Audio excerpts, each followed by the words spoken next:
రాసి పెట్టుకో. 2029 2/3 మెజార్టీతోని ఈ రాష్ట్రంలో కాంగ్రెస్ ప్రభుత్వాన్ని ఏర్పాటు చేస్తా. ఇదే నా సవాల్. సాధనైతే కాసుకో బిడ్డ. ఈ రాజకీయం ఏందో నేను చూస్తా. నేను రాజకీయం చేసినంత కాలం ఈ కల్వకుంట చూసేటోళ్ళు కాలకుంట విషం లాంటి కేసీఆర్ కుటుంబాన్ని అధికారులకు రానివ్వను. ఇదే నా శపథం.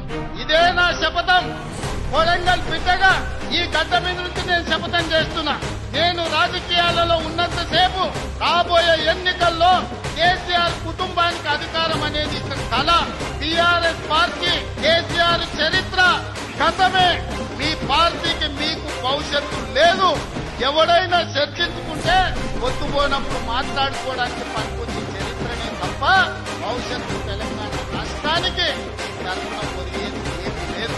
పాటిస్తే మడమదప్పనోడు సందమామయ్యో సందమామయ్యా.